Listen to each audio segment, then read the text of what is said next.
What Hello, is good, everybody. everybody? Welcome to Peaches and Powerbombs. We both decided to do the intro today. Usually, we have an unspoken thing where we know who's going to do it and we don't even have to say it, but this time it just did not work. Hello, everybody. Welcome to a fiasco called Peaches and Powerbombs. Okay, And say bye. I'm your host alongside Alora. And we have a very special guest with us. Johnny Metal, how are you doing? I'm doing good. I'm doing good. It's finally nice to get on here with you ladies. It's been a minute. It has been. Can you let everybody know who you are? So in some worlds they call me Johnny Metal. In Majestic Marie's world, they call me Kid Johnny C from the DDP yoga groups and all that fun stuff. To Majestic Marie in her personal time, or I guess I'm just John Clauser. I run a little YouTube channel called My Music Corner. And I've just been a long time wrestling fan. I'm a music fan. So I talk a little bit about everything. So and I've known Majestic Marie here since a Christmas tree incident. So Oh my god. Yes. that's a show for another time. So I was about to say, do we want to know? That was an interesting day to say the least. very interesting. Let's see, grilled cheese, Christmas trees, and DDP yoga with Darby Allen. Yes. Something like that. Yeah, John maybe. was there that day, by the way. Oh, really? He was the one who came running up saying, "Do you know who that was?" And I was like, I think I saw him before, but I'm not sure. And he was like, "That was Darby Allen." And you were over there just bossing him around. And I was like, "Oh no." So yeah, that was fun. That was fun. That was a fun time too. Yes, absolutely. Oh, Absolutely. man. So I think we have some people with us already. Carlos is here, and he said, we do not speak Spanish. I'm learning, but I don't know what you just said." The first one's a bad word. Okay. I know Yeah. madre is mother, so yeah, we'll kind of take our imagination from there. So. Yeah. Hello, Mina, along with Johnny. Yes. Hi, Christine. Yes. All right. So the reason why we have Johnny here with us is because he was at Dynamite last night. Oh, yes. You got to see. Nice. Yes. So we have some things to talk about with Johnny since he has he was a witness, firsthand witness there. And it was a really good show from the TV. How was it there? Well, from my perspective, if I didn't have the crane with the little swooping camera thing in front of us, in front of me and my wrestling buddy Karen, if we didn't have that thing in front of us, it probably would have been even better. But really, for the most part, it was a very good experience. The crowd was hot, so it was a good crowd. They were really into all of the different people that were coming and going. So yeah, it was a good Dynamite. That's And good. and they also did a collision afterwards. So so they also had that as well. And that's of course half the arena I think left by the time collision started. But that's for another time. Yeah, that's the thing with Dynamite. You know you're going to have a long night ahead of you. Even though they're always good shows. Don't get me wrong. Sometimes you're just like, look, we're in our 40s. We got to get to bed. Yeah, I'm in my 50s, so yeah. But yeah, and plus it's in Huntsville, so and I'm in Birmingham, so that's about an hour and a half to 2 hours drive. So yeah, it was like by the time we finally got home, I think it was probably after 1 o'clock in the morning. So yeah, thankfully I had taken a couple of days off from work to just to recharge batteries. But yeah, it made for a long night, but still fun night. Okay, so we're not gonna talk about the mat, break it down, but there is at least 2 things that I wanna talk about. And the first one has been a match that I thought was only in my dreams.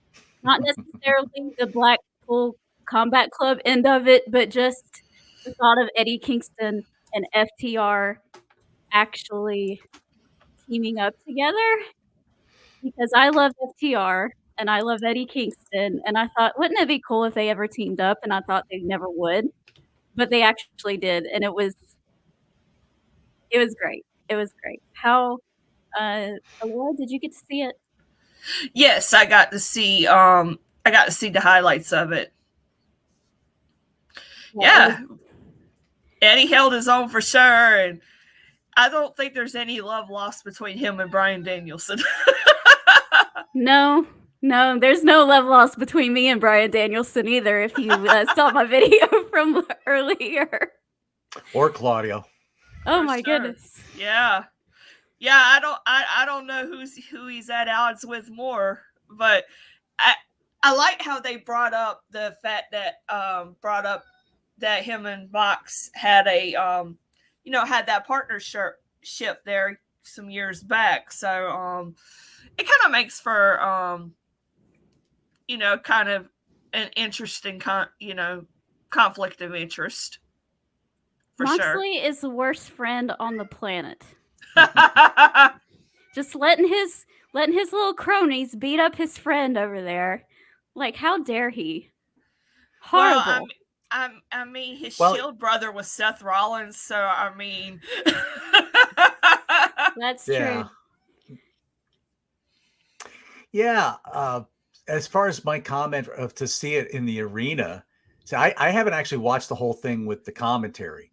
So to see it in the arena, one of my first thoughts was when all of that started up, I thought, I have a feeling we're going to get like what we did at SmackDown when it was in Birmingham, when they had Bobby Lashley and the Street Profits going up against the Final Testament guys. They all started like just beating up on each other, and then the match just never happened, and everybody went off. I was almost beginning to think that they were going to do the same thing here. That the 6 of them were just going to be, duking it out, throwing all these punches and whatever, and something would finally break down, and then they would finally just like the match would never happen. I almost kind of thought they were going to do that, but thankfully they didn't do that. So, would y'all like to see the worst attempt at a boo and trash talk you've ever seen? I showed the whole video, because it was all one video that I did of my reactions. And the one I posted earlier was the end of it. This is the beginning of it. And my husband looks at me and he goes, "That is the cutest little boo I've ever seen." I don't know how anybody could take this seriously. So I uploaded it because it's just too funny. And I'll let y'all see it. Boo! Boo! Don't be doing that to Eddie! No! Get your stupid little elbow out of his face! Ugh! Claudio, you dumb bald head. Quit. Leave him alone.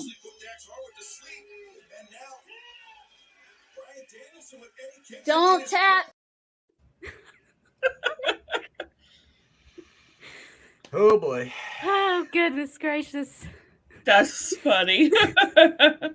I try my best to trash talk, but with my little voice, it just doesn't sound intimidating at all.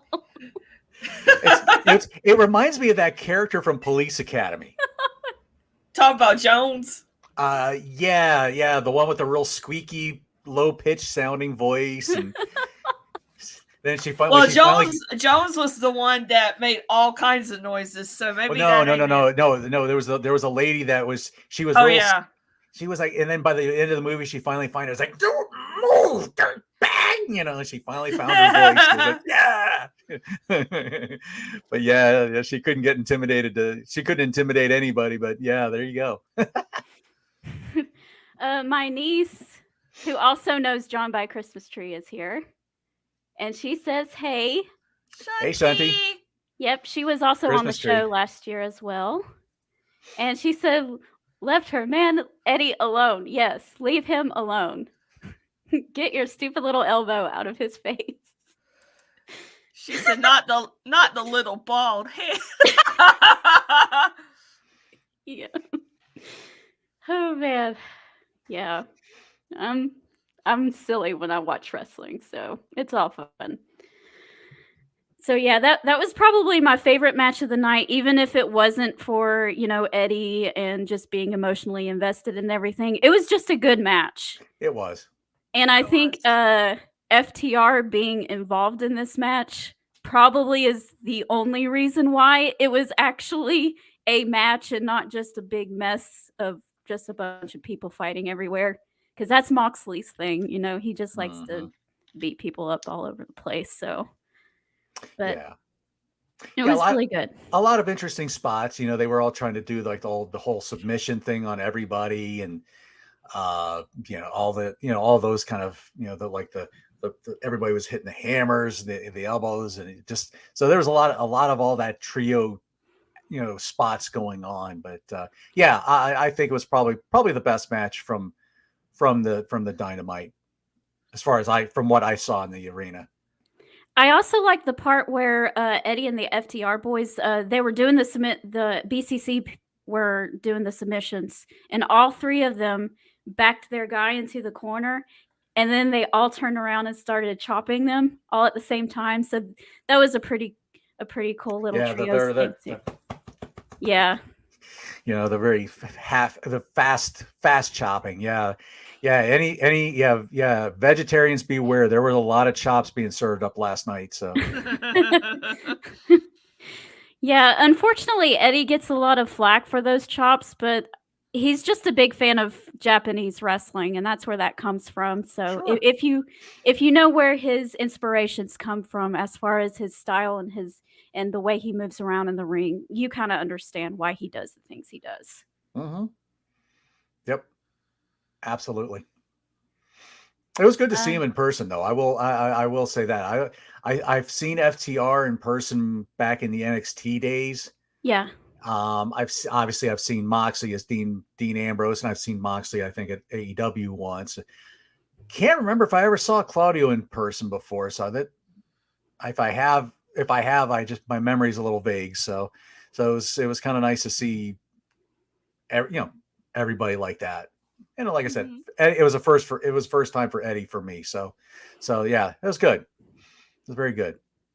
That's awesome. Before we talk about Sting, I do want to mention the beginning of the show too as well. When Hangman Adam Page came out, he looked like he was injured, kind of crippled around on crutches. Swerve comes out, kind of gives Hangman his flowers a little bit, but then kind of trash talks him a little bit too on the side. And then Joe comes out and he's talking about them. And then out of nowhere, Hangman Page magically and miraculously can walk and just decides to attack Swerve with his crutches. I think the wrestling journalist kind of ruined this angle because last week when Hangman Page was limping backstage, they were trying to figure out if he was hurt or not. And then somebody talked and said, no, it's part of an angle. And it totally ruined this segment for me. Yeah, I hate that. I hate when that happens. How did it look there without the crane in the way, if you could see it? It was we were all buying into it. I was certainly buying into it. I didn't know about what you were talking about. So I bought into it. I thought, oh wow, because they saw where it looked like it, like where Page rolled his ankle or did something, and so you really bought into it, hook, line, and sinker. Swerve comes out, and Swerve's actually trying to be sympathetic and all this, and then of course Joe just completely trashes everybody. and Of course. and then Swerve goes on his little tangent, and then that's when Paige, yeah, okay, Paige hooked us in hooked us in, and we bought it. So I think it was a good dramatic touch, but yeah, I bought all into the whole injury thing. So Laura, did you get a chance to see any of this segment? No, I didn't. I'm guessing that's what led to the trios match. It was first the segment with Samoa Joe and Hangman Page and Swerve Strickland started the show, and then it went on for like, what was it, 20 or 20 30-ish minutes or so. That went for a little bit, yeah. Yeah, and then it led into the trios match. That trios match happened afterwards. Yeah. Gotcha. Okay. Yeah, I didn't see that one. Yeah, but I figured that all kind of tied in. I don't know if anybody else thought of this or if it's just me overthinking about pro wrestling, because sometimes we just give pro wrestling the benefit of the doubt and we just let things go. But to me, in story, it still didn't make much sense, even if it wasn't ruined by the journalists, because it looked like Hangman Page just did this in order to be able to hit Swerve Strickland with his crutches, and I was like, okay, how did you know he was going to come out? How did you? I was way overthinking this. I was like, this doesn't make any sense, but we have to let things go sometimes in pro wrestling. Don't overthink it too much. But I think all three men tried to do their very best to get us all hyped for the match on Sunday. So yeah, and I think they did a good. I think that's going to be a good match. I think that'll be should be an exciting match, and I'll be interested to see how I'll be interested to see who Samoa Joe pins to retain the belt. Yeah, we'll talk more about what we think will happen in that in just a little bit. Maureen says, I'm impressed Marie keeps her language so clean when someone is being mean to Eddie. I just simply don't talk like that. So I guess I probably sound like a little 5-year-old schoolgirl trying to tell off her bully or something. But if I ever heard her talk like that, then that's a sign that Jesus is coming back. So, and if he is, then I better watch out because I just said something ugly. Exactly. Shunty says she's all nice till someone messed with Eddie or AJ Styles, which I love AJ myself, so I understand completely. Yeah, I might be mean, but I'm at least clean about my mean. Ray All Day is here. Hello, Adam Cole is king. Orange Cassidy is 10.25 pounds, and Nick Wayne is 11 pounds.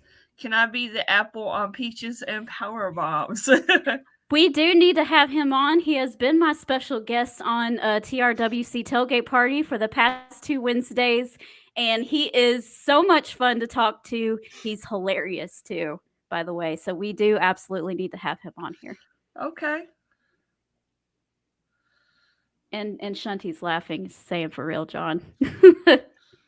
Somebody's got to keep it real, right? Come on. Right. Okay, so I'm pretty sure the highlight of the night, everybody's, nostalgia goggles were on, and, it gave us the goosey bumps. If you're an old WCW fangirl or fanboy or whatever you want to call yourself. And, yeah, this segment was really awesome. At first, I was like, oh no, they're only giving Sting 5 minutes, but that's all he needed. So it was perfect, except for one little thing. But give us your how it felt in the arena, John. Well, here again, you see this, you hear the Young Bucks music coming out, which I turned to my wrestling buddy. I'm like, doesn't this sound a little like Roman Reigns' music in some way, shape, or form? It kind of has that weird vibe to it. Maybe not stylistically, but there's some kind of a vibe that feels the same to that. But anyway, so again, you of course you get one of those vignettes backstage where they go to Sting's locker room and they bust in and there's all these bats hanging from the ceiling, baseball bats, not vampire bats, baseball bats.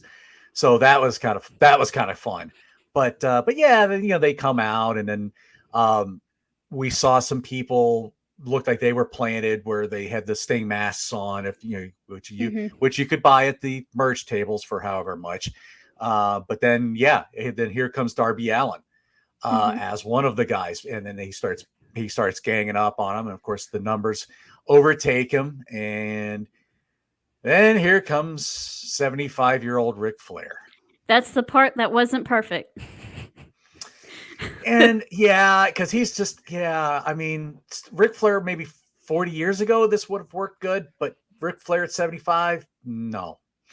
So he's just kind of sashaying down, and he gets into the ring, and I'm like, no, there's no way he's going to line with the Bucks, right? No. And then, of course, he goes, boink, and it was just even watching it back, it was like, you see him poke one of the two, I guess it was Nick, and but there was like nothing, and then it wasn't until he started hitting, then I was like, then the crowd realized what happened, and I'm like, oh, okay, so, but yeah, and then the poor attempt of a low blow to make sure you're not going to kill a 75-year-old man, right? Obviously you're not going to do it with the full force. You can't do it too bad because you'll probably kill the poor guy. So then that, and and then Sting's music hit. Crowd goes nuts. Everybody's looking around. Of course, the Jacksons are going out, and then a lot of people are like, they're all doing like Sabu. They're all pointing up. And of course, everybody, then they've got their phones up, and I'm like, I'm trying to look around. I'm like, oh, there he is.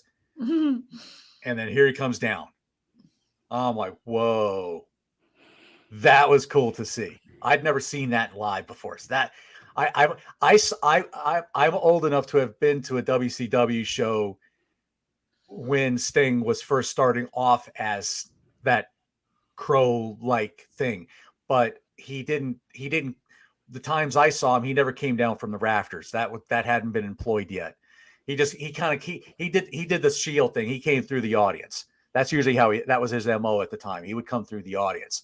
So the time I had seen him was he attacked Rick Steiner, because Rick Steiner was running if you know your NWO timeline and Sting timeline, Rick was running his mouth about Sting, and Steiner was taking Jeff Jarrett on. Well, he came in and did the Scorpion Death Drop on Steiner, and then that was that. So that's all you saw of him. And then I saw him like a year later at a house show, but that was nothing dramatic there. But that was very cool. I'll talk a little bit about what happens after it goes off the air, but until I want to let you guys talk about what you saw on the TV before I do. Well, poor Ric Flair is all I'm going to say about that. It looked bad on TV. I'm pretty sure it looked even worse in person. I know he wanted to be a part of Sting's last hurrah, because they're, probably really good friends in the back and everything. And, I don't blame him for that. So I'm going to give him, a pass for wanting to be a part of it, of course. But he didn't have to do all of what he did. As far as the rafters thing, I wasn't expecting that at all. I thought he would just come down the ramp like he always does in AEW.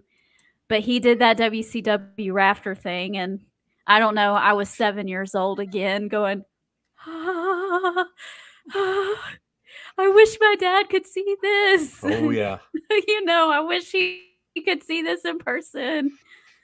And I'm old enough, because like I said, I am old enough technically to have been able to go to a show, but we just never did. So I never saw Sting in his prime. The first time I saw Sting wrestle was at Revolution in 2022. So, and he went through a table right, kind of right in front of us. So that Wow. was, you know, Sting is one of my dad's favorite all-time favorites. So I'm glad he got to see him wrestle at least once, even though he was in his 60s. But you know, Sting is Sting. Yeah. So I think I got to see Sting in his prime back in like the late 80s, maybe early 90s. I probably saw him at some WCW shows. But again, that's my memory's a little vague on that one. But so one thing I want to mention. So after this, apparently the show goes off the air, and Sting gets the microphone, and he talks about this, thank you Huntsville and all this that. He goes, this is the second time I've done that in this building. really, And we were like, and he mentions, I think it was when I gave Dallas Page a hand on. So I was like, oh yeah, that was about right. Okay. So, and I actually have the video of that on my phone. So I'll have to send that to you at some point. But yeah, he does talk about that was the second time in that building he had done that. And and Dallas was a part of that time period. So, so there you go. That I didn't think about that, but that was pretty cool to hear that. So, well, Dallas should have been there then. yeah. Full circle would be, moment for sure. yeah. Can I throw out a little devil's advocate of what I felt should have been Sting's last match? Sure. I still think at some point Darby should have turned on Sting, and he and Sting would have gone at it for Sting's last match.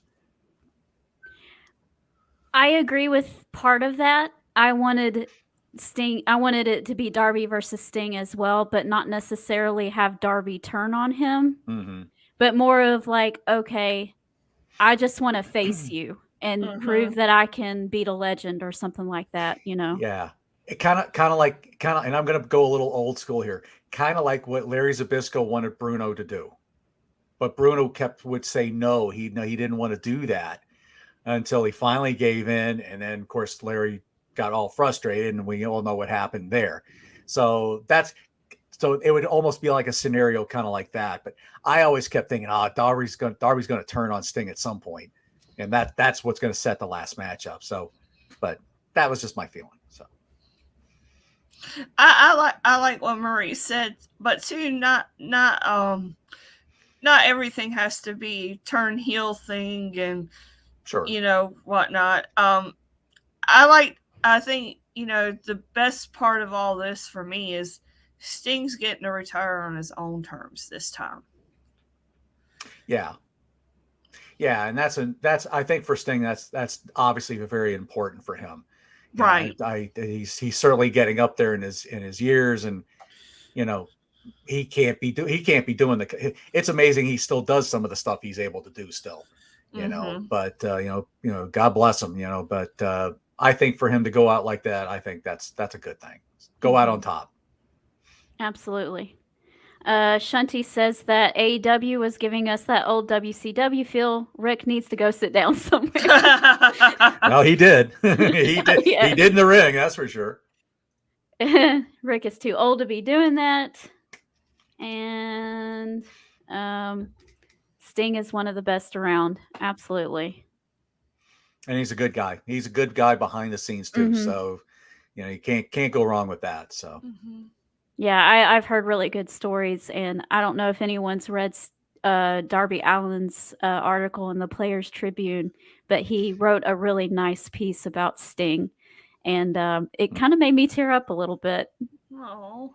About how he just, when he came in, he didn't throw his weight around and, try to tell everybody that this is the way it's going to be. He wanted to get everybody's input and kind of work together in doing whatever the segment was. So Sting sounds like he's just outstanding to work with. Yeah, and hopefully Sting played a good role in Darby Allin's life behind the scenes. hopefully that is also a good thing, but anyway, sorry, I don't mean to get No, you're preachy all of good. it. I don't mean to get preachy or anything like that, but it's like I know what kind of person Sting is, and if he can be that kind of a positive influence on anybody, whether it's Darby or whether it's anybody else backstage, God bless him. So Yeah. And a lot of people are saying that, they wish it wasn't the Young Bucks as his last match and everything. And I understand that. But at least it isn't Ric Flair. And Right. because that was the rumor back around Christmas time. Yes. It could have been worse, right?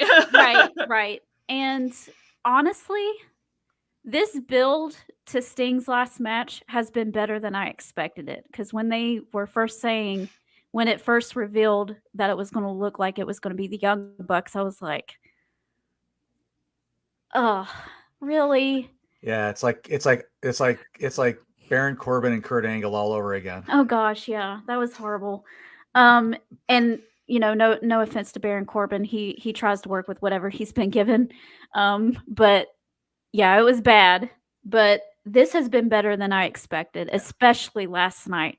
That made me really excited to see it. So, what I'm going to do next, if you guys don't mind, I'm just going to read the card, and then each of us can pick something out that you're excited about or that you want to talk about. How's that? Rock and roll. Okay. So, for the AEW World Championship, we have Samoa Joe, the champion, defending against Hangman Adam Page and Swerve Strickland. For the Women's World Championship, we have Toni Storm defending against Deonna Purrazzo. For the International Championship, we have the champion, Orange Cassidy, defending against Roderick Strong. For the Tag Team Championships, we have Sting and Darby versus the Young Bucks. For the Continental Crown Championship, goodness gracious, there's a lot of titles. Eddie Kingston defends against Bryan Danielson. We also have the Don Callis family facing off against each other. Woohoo! Takeshita versus the official debut, not he's wrestled for them before, but it's the official debut of Will Ospreay. For the TNT Championship, we have the champion Christian Cage defending against Daniel Garcia. And then the all-meat match has been canceled. And instead, we are getting an all-star scramble where the winner gets a future world title shot. And it'll be Wardlow versus Powerhouse Hobbs versus Chris Jericho versus Brian Cage versus Hook versus 2 mystery entrants. And then last but not least, we have FTR versus the Blackpool Combat Club, meaning Jon Moxley and Claudio Castagnoli. So, Alora, we'll start with you. What jumps out at you? What are you most excited for? Well, when you say all-star scramble, I really want to go to either Huddle House or Waffle House. Yes. Anyways. Let's get that eggs and bacon. Yes. Waffle Denny's. too. Let's see. I see Samoa Joe retaining. And I still think Swerve is going to eventually get the AEW championship, but I would think it would be at Double or Nothing. I don't want to see him win it here because I feel like the whole thing with Sting is going to overshadow whatever goes on. That's just me. I could be wrong. Let's see. I will be mad if Bryan Danielson wins. I'm trying to think. It is stupid face and his stupid little elbow and his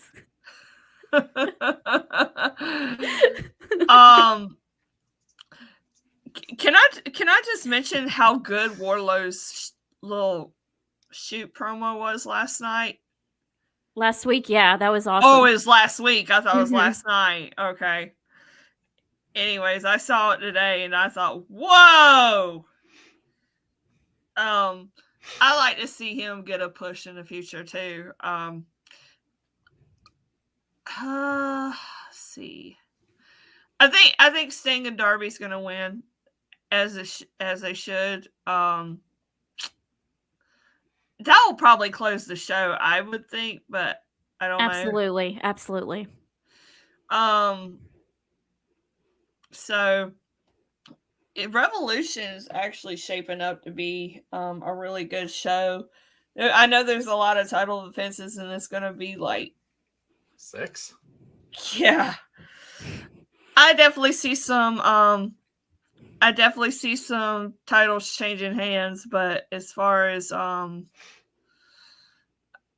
you know, like the AEW Championship, I don't see that changing hands. I don't. TNT Championship ain't going nowhere. I'm trying to think.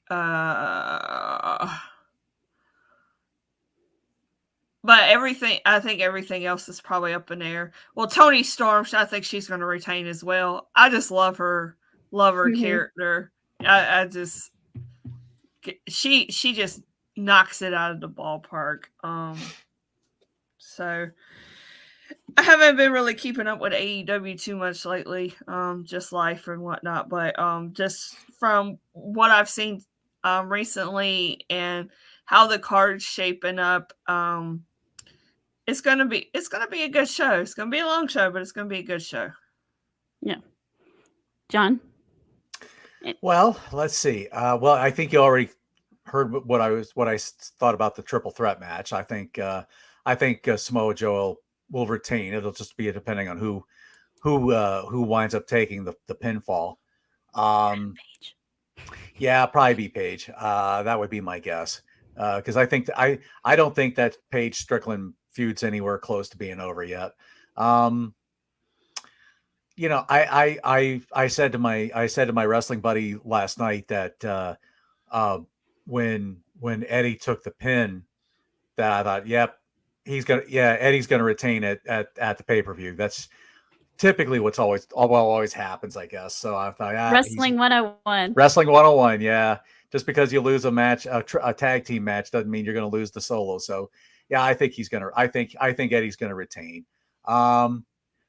There was something with Deanna and Tony. I want to say at some point, I think it happened during the Collision time. So it wasn't on last night. You might see something pop up on Collision on Saturday night. So I guess I shouldn't give any spoilers about that. I will say there was a confrontation with Wardlow and Jericho during the Collision thing. So so probably look for that. Watch for that. Let me think. What else could I would like to see Sting and Darby obviously retain. Of course, if Sting retires, though, what's going to happen to the tag belts? Is Darby just going to get another tag partner, or do they have to vacate and then you start a tag team championship, or what? I wonder what they're going to do with that. I don't see Tony Khan is such a mark for pro wrestling. I don't see him being able to allow himself to let Sting to lose on his show for his last match. Right.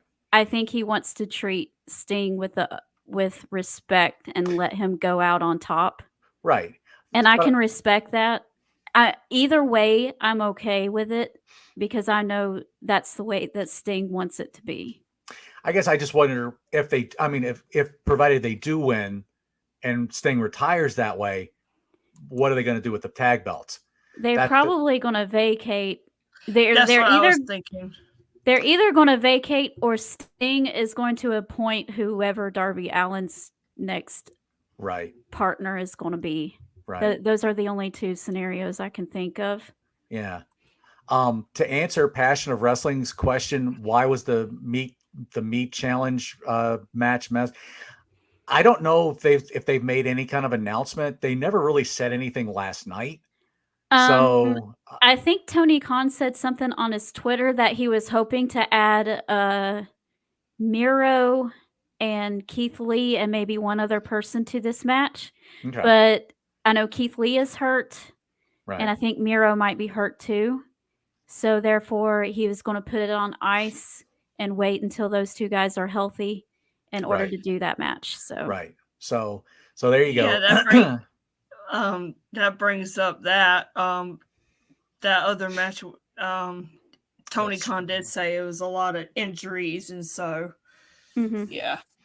So yeah, I mean, other than that, I think FTR and BCC will tear it up. I yeah, think that'll be a you know, if it's anything like last night, I think just the four of them will you know, will hopefully maybe set the bar for the night. And I will shield you from any more jokes. So that's all I got on that. Oh, that was a twofer. Okay, so I have some interesting takes for the TNT Championship. There was a lot of people wondering why it wasn't Adam Copeland / Edge, whatever you want to call it. I have a theory on that.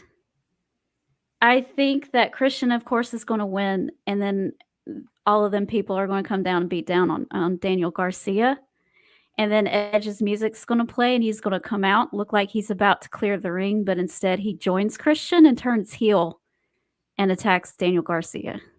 I think Adam Copeland needs something different because whatever he's doing right now, although it hasn't been bad, it's just not doing much for the show to like make it stand out or anything. So him doing something a little bit different, and he's a really good heel. That almost sounds like what he had in WWE.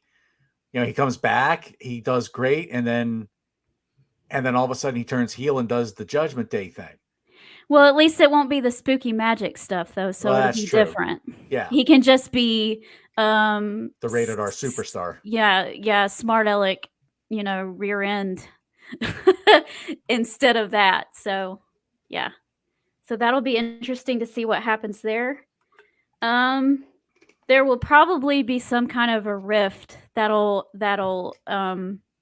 be created between Will Ospreay and the Don Callis family. You kind of saw it on his face. Oh yeah. So he was like, I don't want to be, you know, I don't want to be with you, but we're just going with this for right now. Yeah, the crowd, by the way, loved Will Ospreay. They were loving him, and then Callis had to come out, and I swear, if Don Callis ever went to WWE and took Dom to be the manager as his manager, if you think I think Callis's boos are almost as loud as Dom's.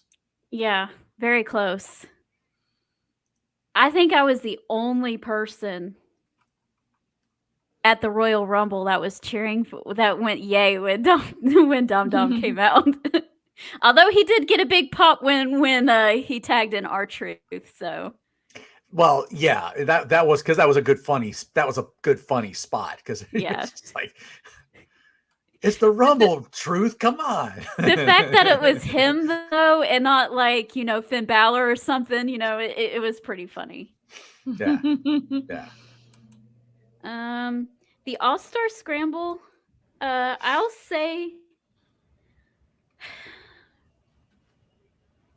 I know everybody's probably wanting Wardlow to win this, but I don't think he should, and this is why.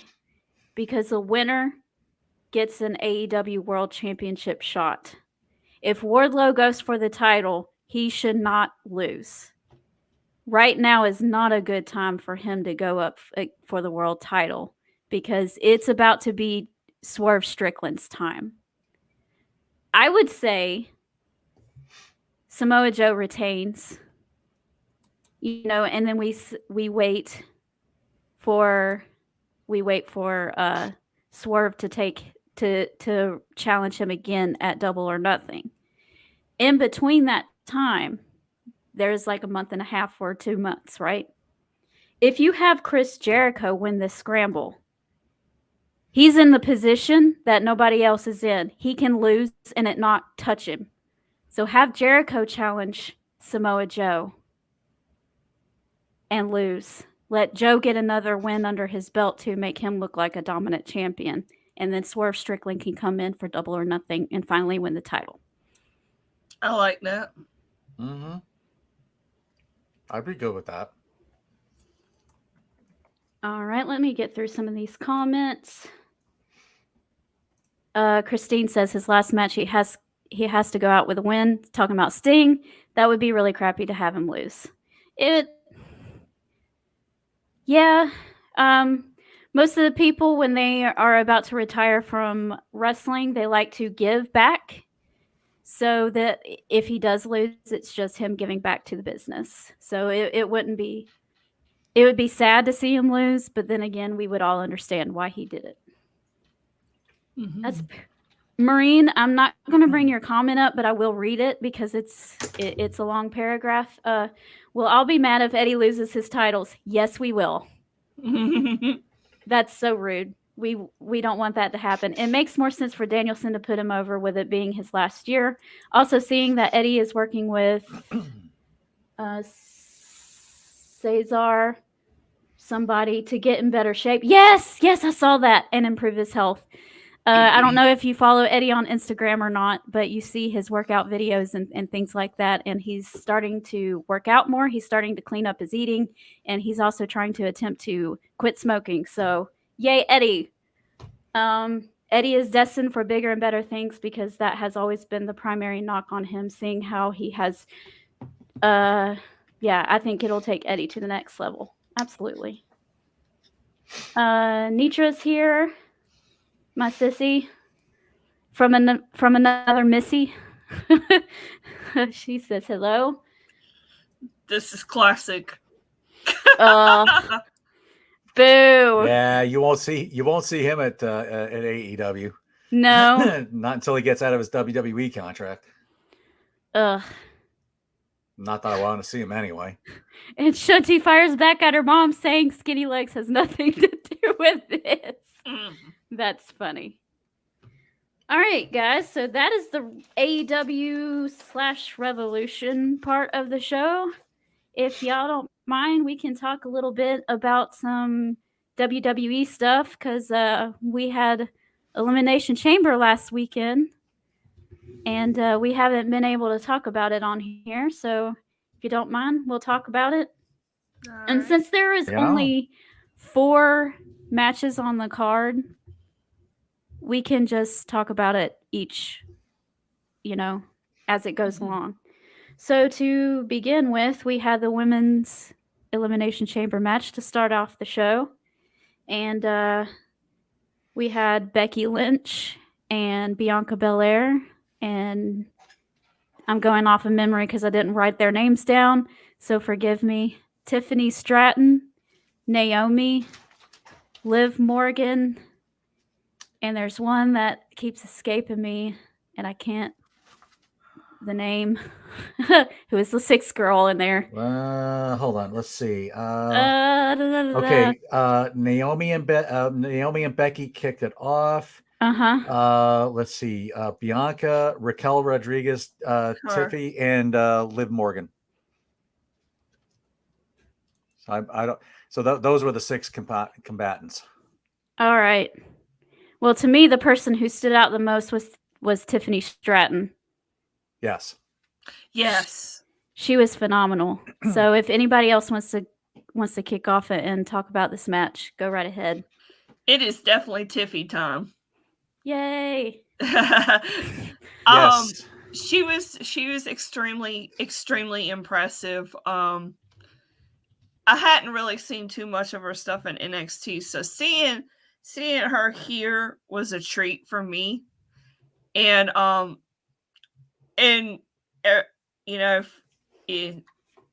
most people on here, they follow my Facebook, know that I'm a gymnastics fan. And so when Michael Cole mentioned that she was in gymnastics, I was like, really? I gotta look it up. But anyways, I went to look it up, because I was like, well, I need to see where she competed. Maybe I could find it. It turns out we have the same birthday, so there we go.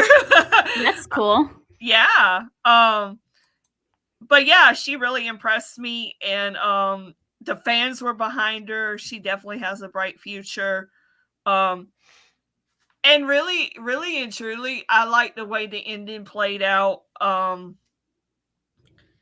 And and and I know you mentioned it earlier this week, Marie, but I mean, big shout out to Raquel Rodriguez. She's Yes. going through some stuff right now, and yeah. And how much I us too as women, we can understand the boldness of her coming out on national television with no makeup on, Mm-hmm. and how much courage that took. Because we as women, we pride ourselves in our men do too, but our self-image is really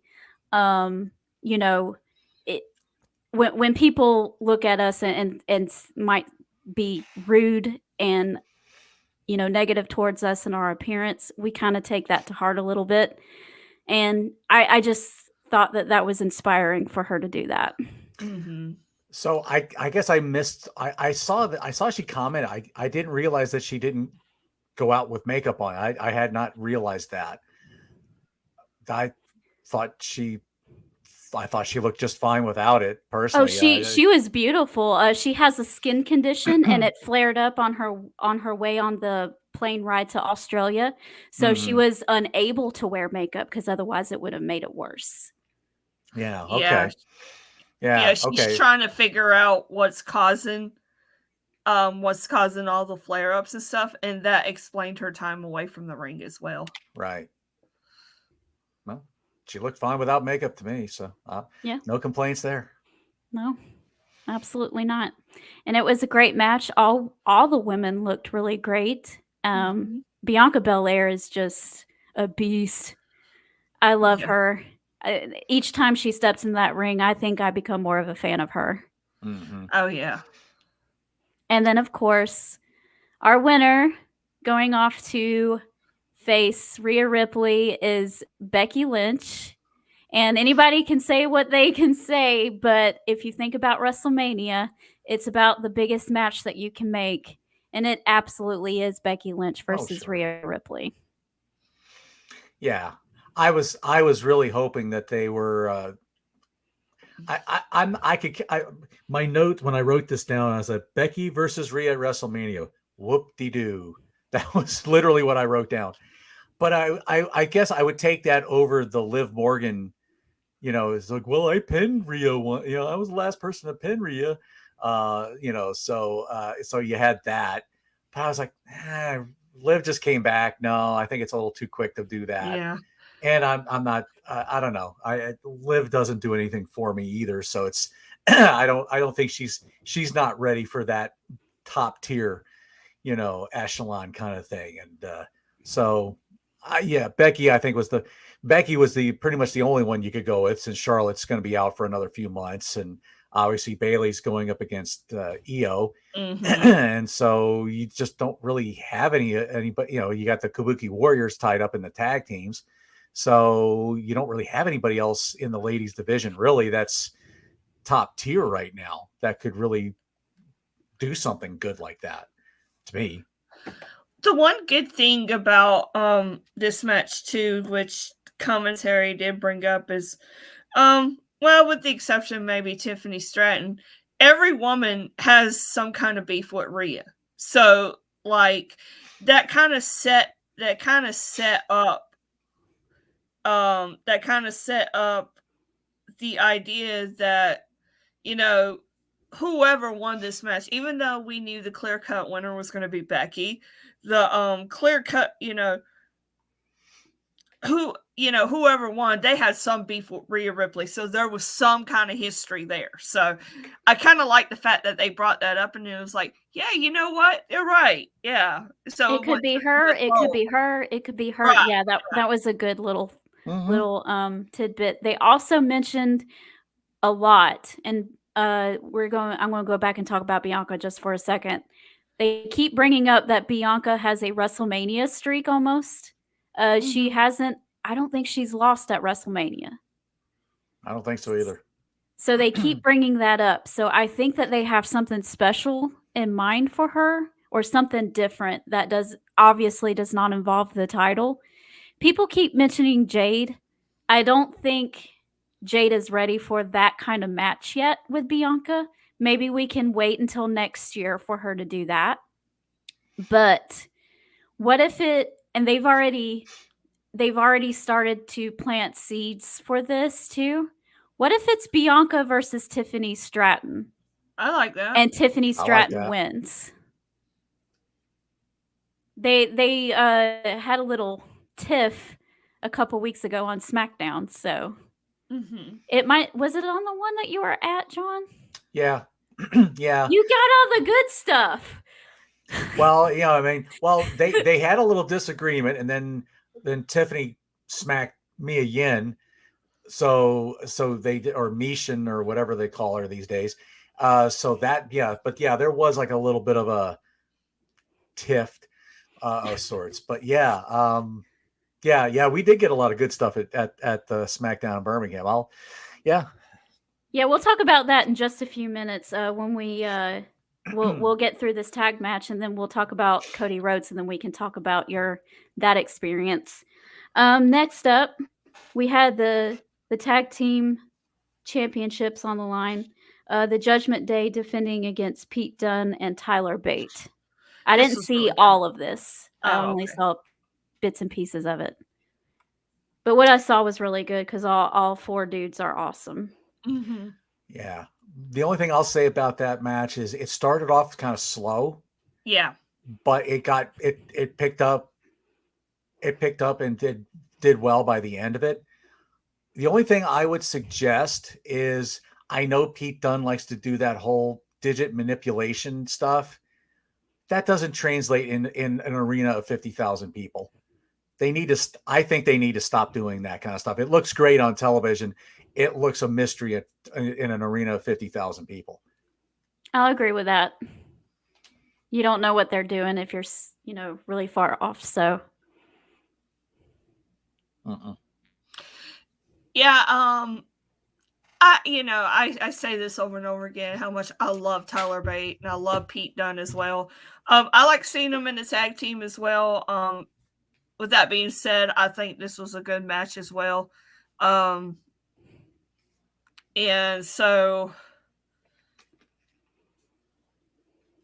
with the joint manipulation, Finn Balor did sell that pretty good. I will say that as well. Oh, he sells it great, but it works in an arena of about 100 people, not 50,000. I got you. Yeah, I see what you mean by that, though. I just wanted to bring that up. Yeah. Finn Balor did a great job of selling that. And of course Dominic. Oh boy, they even with the replay, they had that infamous blackout moment. There was like no way they could.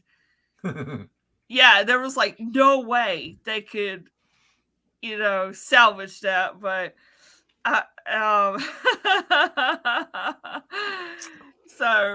this was a great match all around, and Judgment Day at this point just looks unstoppable.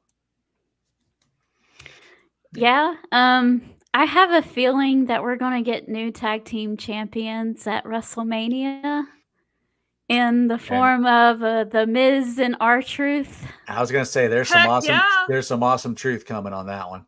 Yeah, I'm excited about that. It could maybe be a fatal 4-way if they wanted to get everybody involved. I wouldn't want that, but you know how they are about that thing. And if it's in the tag team match and not in the world title match, then I'll take it. So it could be the Judgment Day versus Awesome Truth versus, Tyler Bate and Pete Dunne versus DIY. I like that too. Yeah, I could see that. I want to say one. I want to play devil's advocate with Senior Money in the Bank. I have a feeling whenever he does decide to cash that thing in, I truly believe it's going to go the way of when Baron Corbin and Damian Sandow cashed it in. Mm. I don't see him successfully cashing it in. How rude. Well, let's think about this.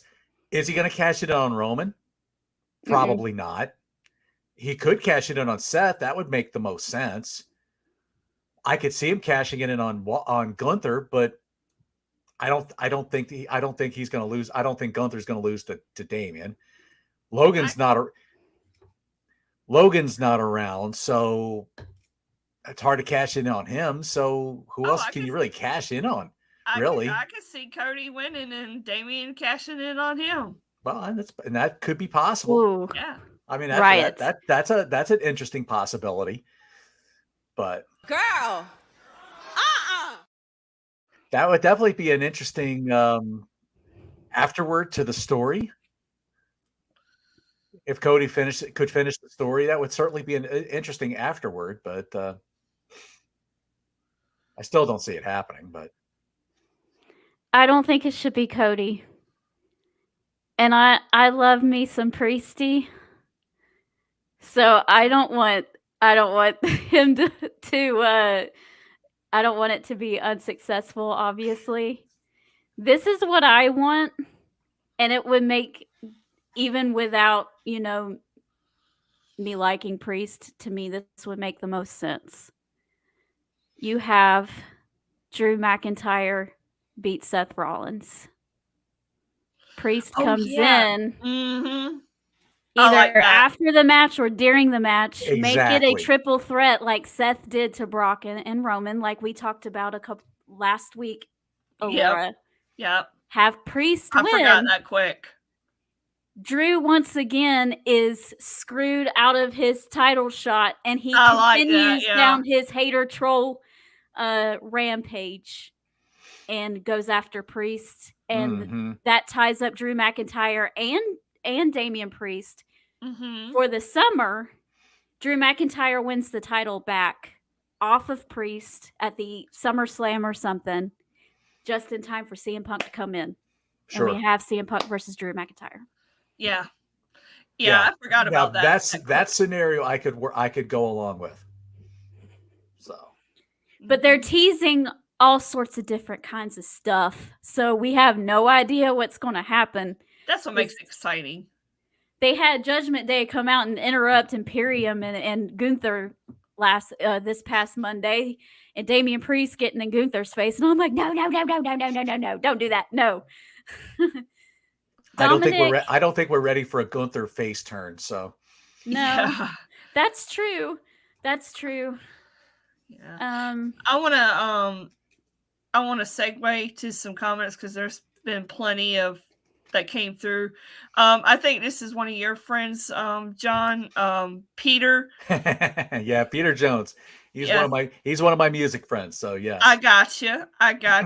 Well, I want to thank him for tuning in for a little bit and giving us a like.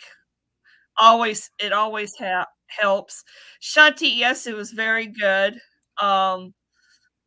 Christine does not like Tiffany Stratton. Let's see. Tim Sherry, good friend of the channel. Got to get him back on soon. Definitely pride himself on his appearance. But that's true what you say about what Dunn and Bate makes Finn Balor look like Andre the Giant. I like that. That's a good comment. I like this comment too. Presenting Liv Morgan like she's Abdullah the Butcher is utterly ridiculous. Yeah, for real. Yeah, always count on Tim to come in with some good stuff. Let's see. Timothy is in the house. Good to see you. And of course, he has to poke fun at Marie. Go, Bryan Danielson. Okay, hold on a second. Hug it out. Fight me! Fight me! Fight me! Fight me! Fight me! Don't fight me!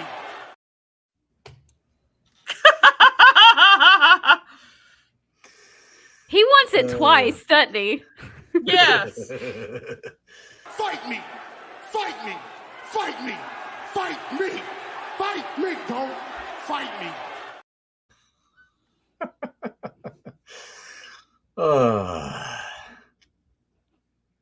Hmm. Go figure. Well, Christine seems to like the idea of Gunther and Priest, so I guess it wouldn't be too terribly bad to have a couple heels go at it, but it doesn't have to necessarily it doesn't have to be a cash-in. It could just be a match. yeah, it could just be a match. He could just put it up too, and it'd just be a traditional Intercontinental Championship match. And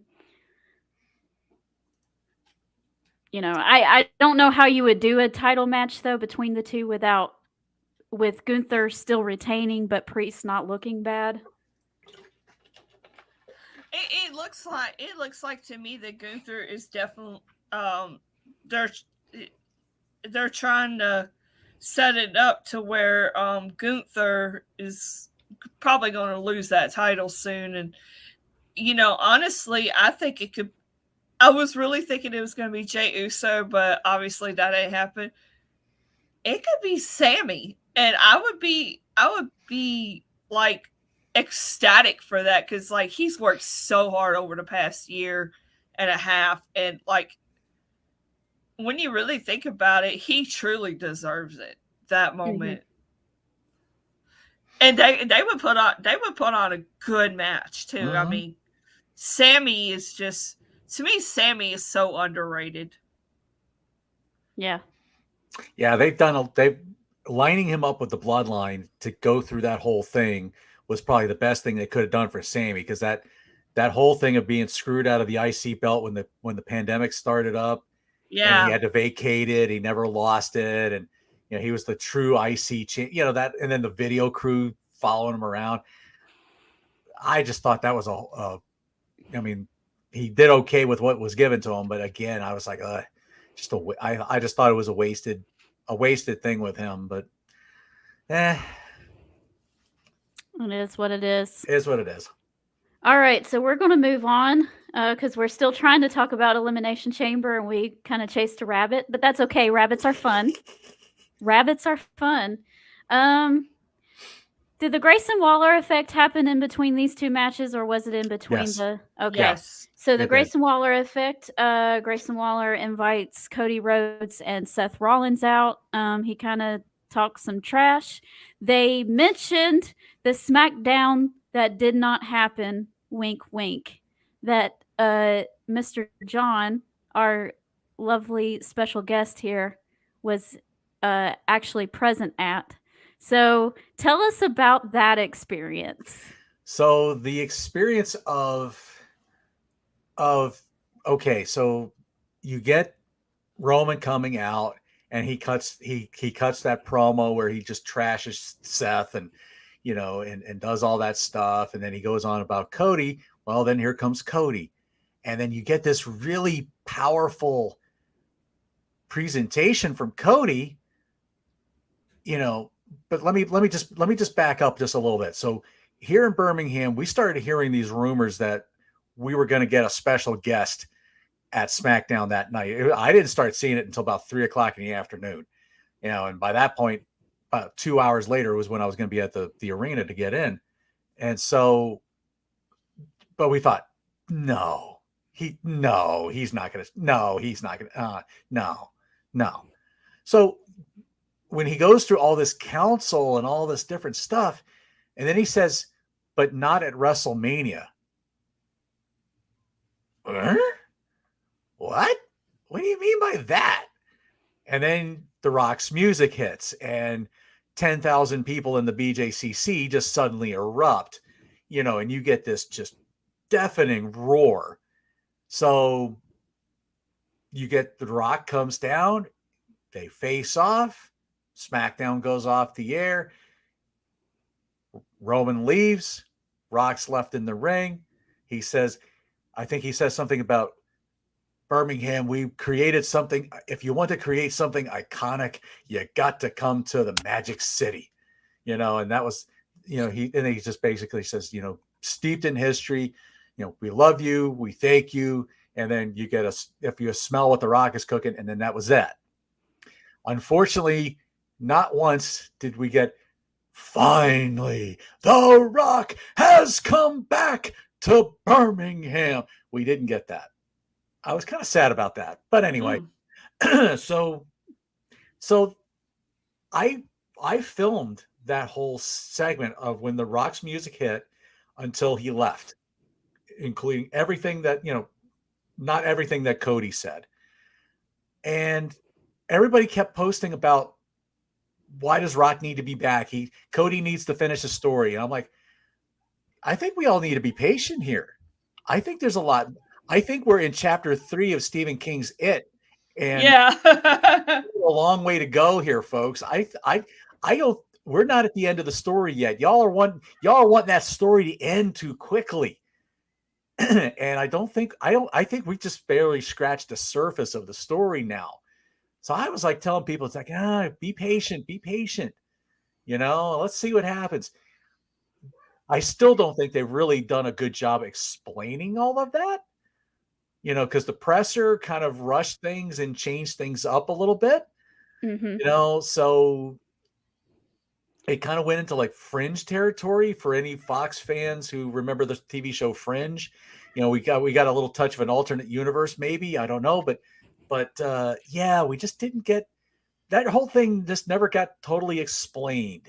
So not really. I still don't know why Cody said it that way.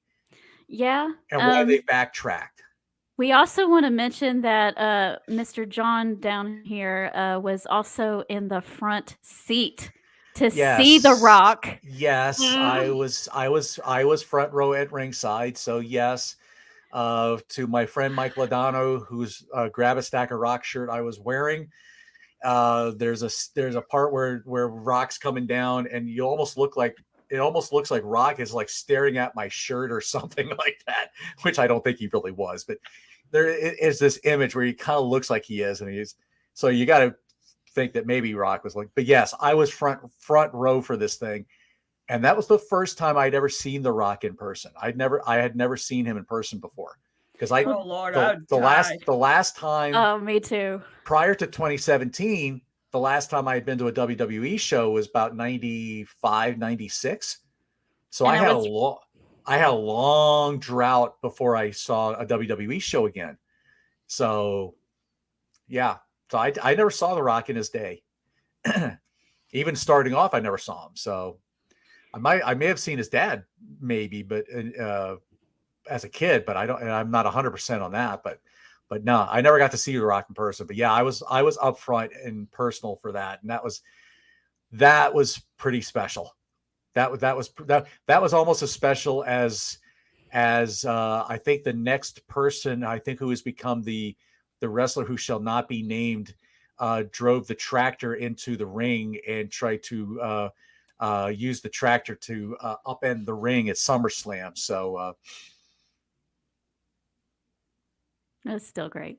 That was a great moment too. But yeah. Anyway. Yeah. We try to keep things positive on Peaches and Powerbombs, so amen. We don't want to get into all of that mess. No, I don't want to go there either. So yeah, back in September they were having rumors about The Rock maybe showing up at the Rumble. And then they mentioned that they said that, it was going to be in Tampa. So that's a plausible destination for us to go to. So I was like, I want to at least try to see The Rock. I doubt if he'll ever come back over here. But, and he shows up 6 days later.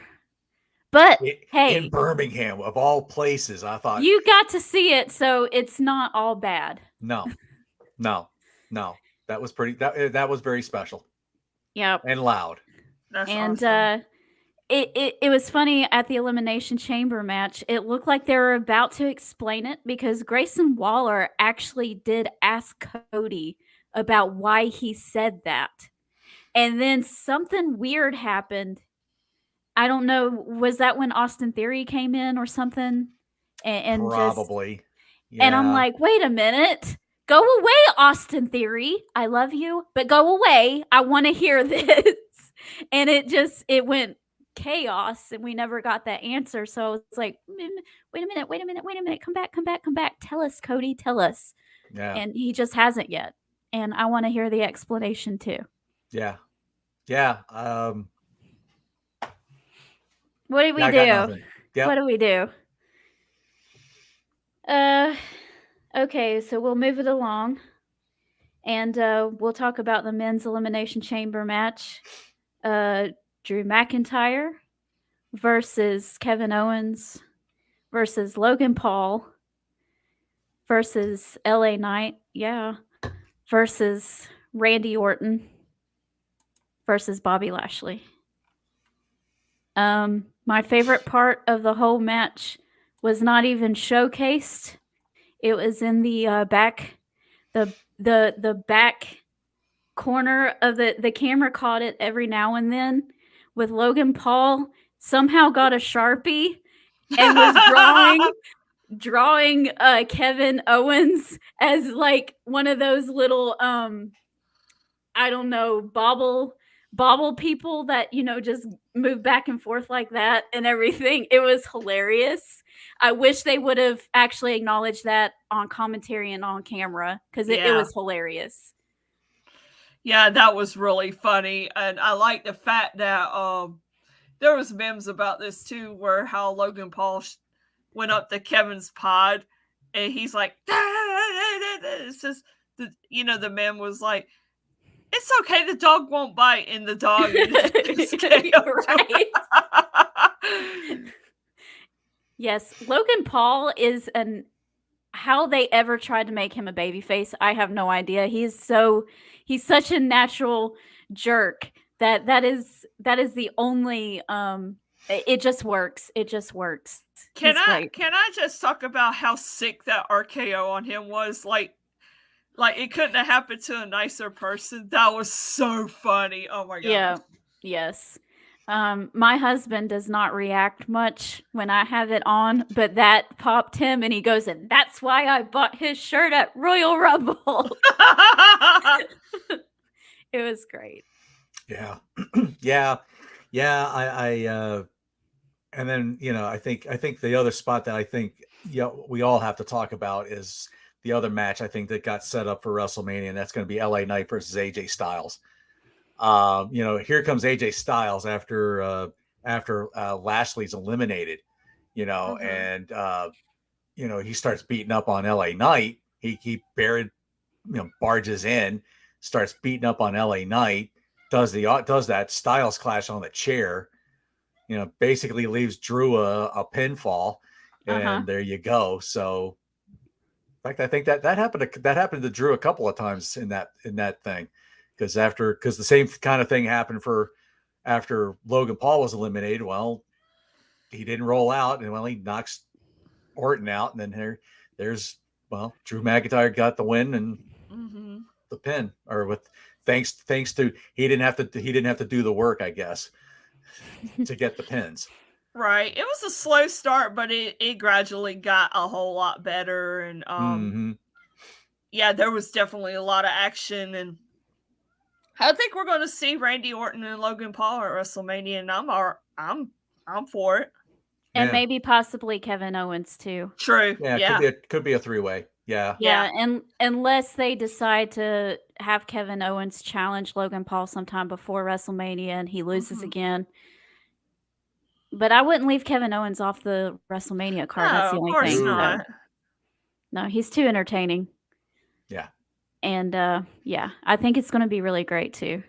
Poor AJ Styles, though, I kind of feel bad for him. Not because he gets this really cool spotlight, but because he had to fly 15 hours just to for 2 minutes.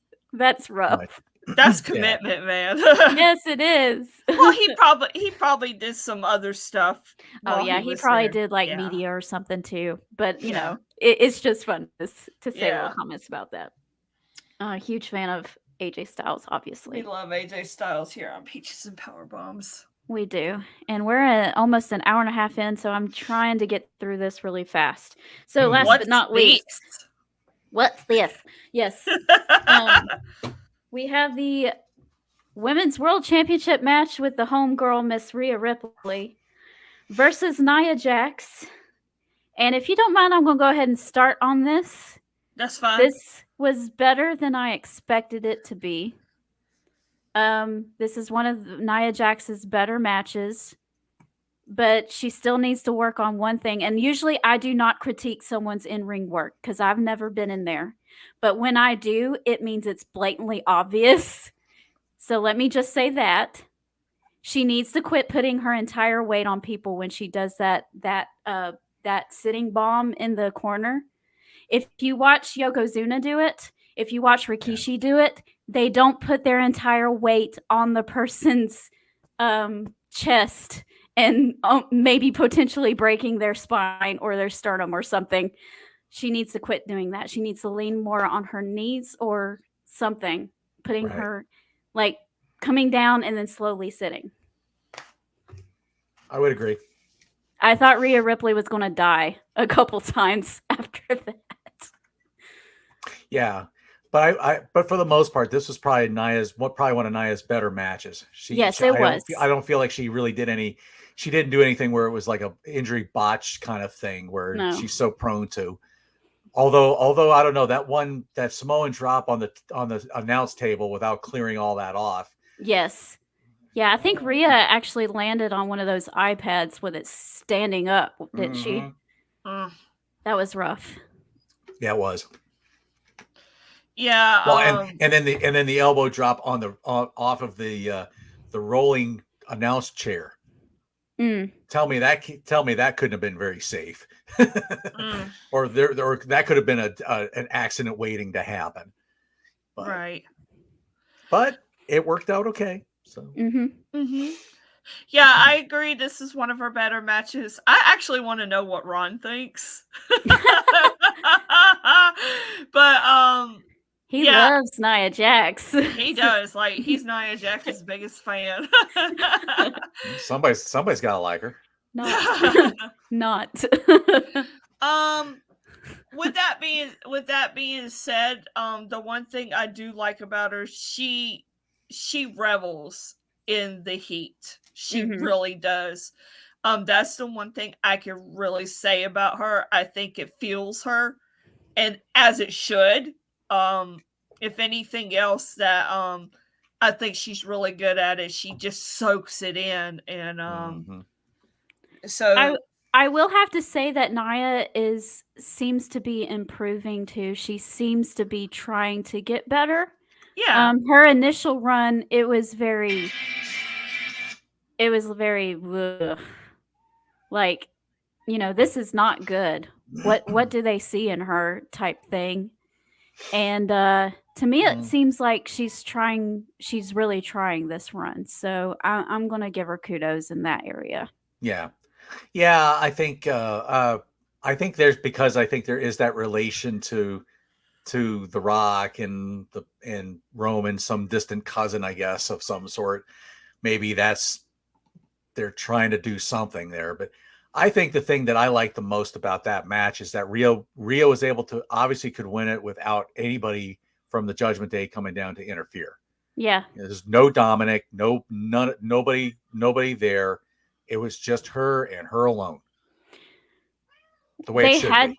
They had to do it that way because there is no way that Rhea Ripley would be able to be a heel in Australia. Oh, so there was no way she was losing either. They couldn't have like a smaller girl go in there. Rhea Ripley had to be the baby face, and she had to work from underneath. So I think that is why Nia Jax was picked in order for this match. Because there's no way that anyone would be cheering for Zelina Vega over her in this case. In Puerto Rico, yes, but not here. Yeah. I think it was perfect. So yeah. Yeah. And this is just another proof that WWE is a new WWE, and that they are turning the page. Because if he who must not be named was still in charge, number one, Rhea Ripley definitely wouldn't have main evented. Number two, she sure as heck wouldn't win. Was it because of the Montreal thing? Is that why he always wanted to make fools out of people in their hometown? Was that why? Maybe. I don't know, but yeah, I would have thought the same thing. I'm like, yeah, Nia, he'd have put Nia over Rhea, and yeah, because I mean, because think of it this way: if Nia had gone over Rhea and won the belt, think of the nuclear heat she'd have gotten in that 50,000 arena people in Australia. Yikes! She'd have been what's the term they use at Outback? Thrown on the Barbie. Yes. Some deadly spiders and snakes would be making it into her hotel room that night. Yes, she would have been made into Vegemite. Yes, it would have been bad, but I am so glad they're getting away from that, because they should look good in front of their hometown, and I'm glad that they gave her her moment in front with her family and her friends right there. Absolutely. All right, I think that's it, guys. Before we go, we're hoping we'll have a special guest next week to do our Revolution review. We haven't heard back any confirmations, but me and Alora will be here, so make sure you check that out. And we've been booking some stuff, so we will be doing a collaboration with Honor the Elites Women's Panel at the end of March for Women's History Month. And we have a special guest in May, and I'm not going to say who it is because I don't want to jinx it. So we got some exciting stuff on Peaches and Powerbombs. I'm so thrilled. It's going to be a great spring. Johnny, do you have anything to plug for your... Well, you can find me at my Music Corner on YouTube. We talk mostly talking music.